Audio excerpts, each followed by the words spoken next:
Saudaraku sekalian yang kekasih, suatu hari nanti ketika kita menghadap tahta pengadilan Kristus, kita akan tahu betapa beruntungnya kita yang menghamba kepada Tuhan. Menghamba. Pada waktu itu banyak orang yang sangat menyesal, mengalami penyesalan yang tak terbayangkan sekarang, tak terbayangkan. Mereka menyesal mengapa selama hidup di dunia mereka tidak menghamba kepada Tuhan. Menghamba artinya memberikan segenap hidupnya tanpa batas untuk Tuhan. Menghamba.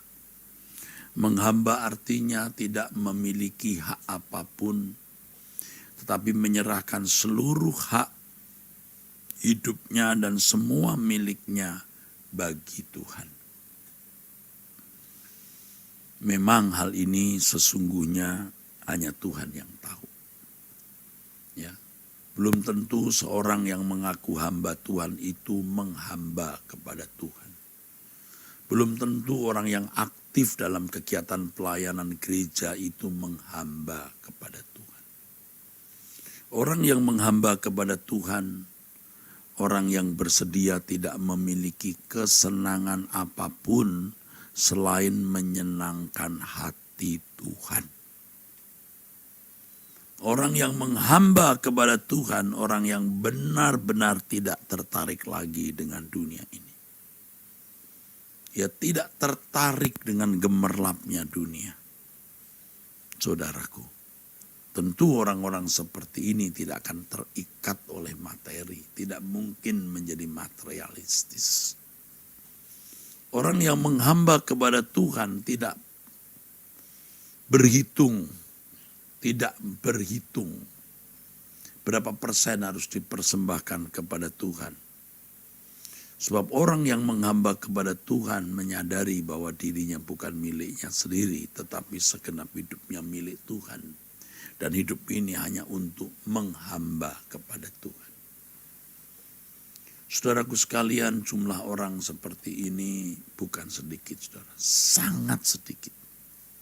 Sangat sedikit, hampir tidak ada. Hampir tidak ada, saudaraku sekalian. Saya sendiri bertahun-tahun menjadi pendeta, saya kira saya belum menghamba kepada Tuhan dengan benar.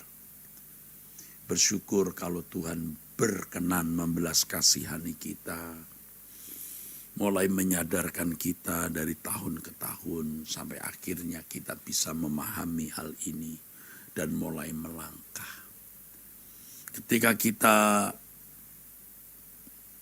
menemukan kebenaran ini dan mantap, solid di dalam hati kita, maka kita berani berkata di hadapan-Mu Bapa, kuucapkan janjiku, hidup tidak bercela dalam kekudusan-Mu. Segenap milikku Bapa, semua ku persembahkan bagi kerajaan-Mu, kemuliaan nama-Mu. Dengan sukacita, dengan rela kita mengatakan semua yang Kau ingini, semua rencana-Mu, ku mau melakukan dengan segenap hati untuk kesukaan.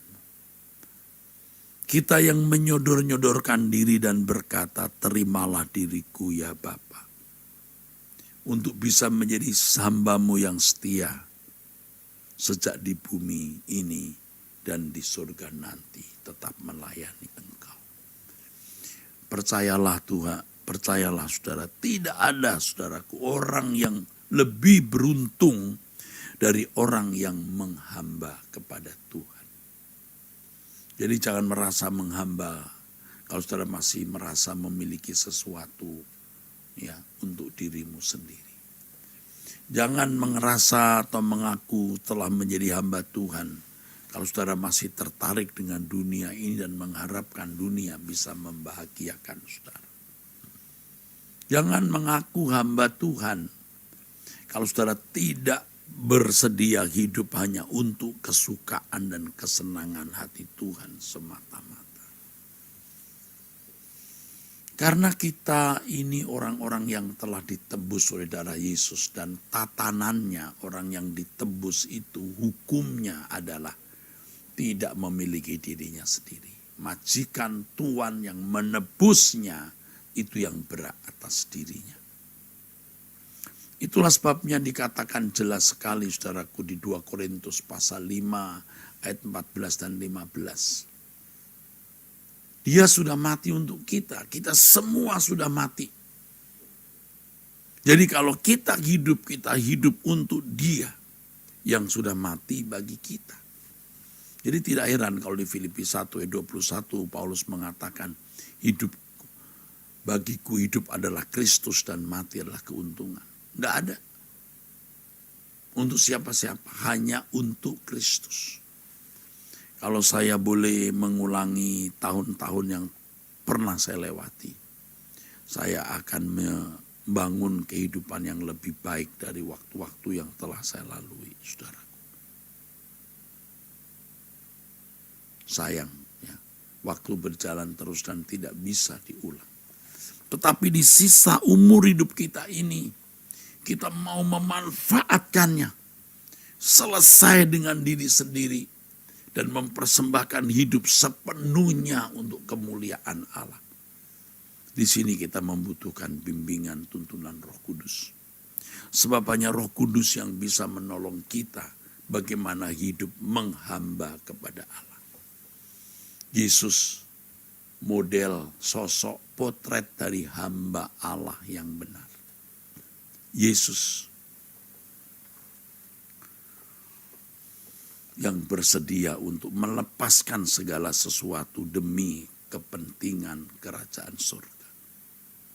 Yesus yang bersedia mengatakan makananku adalah melakukan kehendak Bapa dan menyelesaikan pekerjaannya. Yohanes 4:34. Dia hidup hanya untuk kepentingan kerajaan Allah. Karenanya tidak heran yang mulia Tuhan kita Yesus Kristus berkata, serigala mempunyai liang dan burung mempunyai sarang, tetapi anak manusia tidak memiliki tempat untuk meletakkan kepalanya. Semua dipersembahkan untuk Tuhan, untuk Allah Bapaknya. Sampai pada puncak penderitaannya. Walaupun berat untuk minum cawan yang harus dia teguk, tetapi Yesus mengakhiri doa dalam pergumulannya di Taman Getsemani dengan pernyataan, bukan kehendakku yang jadi tetapi kehendak-Mu lah. Dialah hamba sejati, hamba Allah sejati. Dia hamba Allah yang sejati, yang hidup hanya untuk melakukan kehendak Bapa. Coba perhatikan, moralnya begitu tinggi. Ya saudara, tidak ada yang bisa mempersalahkan dia karena memang dia tidak bersalah. Agama non-Kristen pun juga mengakui, ya saudaraku, dia terbesar di bumi dan di akhirat nanti. Dia tidak bercacat, dia tidak bercela. Moralnya agung. Maka patut kita berkata, kita bisa berkata dia teladanku. Tapi kalau moralnya rusak, kita tidak bisa meneladani. Saudaraku, kita mau menghamba kepada Tuhan Yesus. Dan hal utama kalau kita mau menghamba kepada Tuhan Yesus pasti, yang pertama, yang utama adalah mengikuti jejaknya. Kalau kita berkata kepada Tuhan Yesus, Tuhan aku mau menghamba kepadamu, pasti Tuhan akan mengutarakan ini. Ikutlah aku, jejakku. Kamu tidak bisa menghamba kepadaku, kamu tidak bisa menghamba kepada Bapa di surga kalau kamu belum mengikuti jejakku. Harus serupa dengan Yesus dulu. Saudara, jangan sampai ketika kita meninggal dunia, kita melihat kekekalan, kita menyesal mengapa kita tidak menghamba kepada Tuhan. Mari kita menghamba. Kita mulai dengan hidup serupa dengan Dia. Kita gumuli persoalan ini. Dan Bapak pasti menolong kita bagaimana kita serupa dengan Dia. Saudara, puji nama Tuhan. Inilah yang saya sampaikan kepada saudara.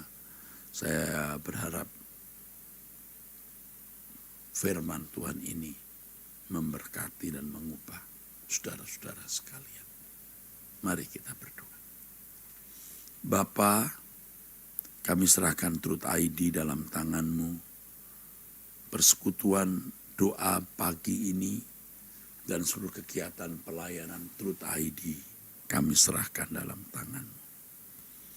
Bapa, jadikan sarana ini sarana Bapa berbicara kepada dunia dan memulihkan umat-Mu.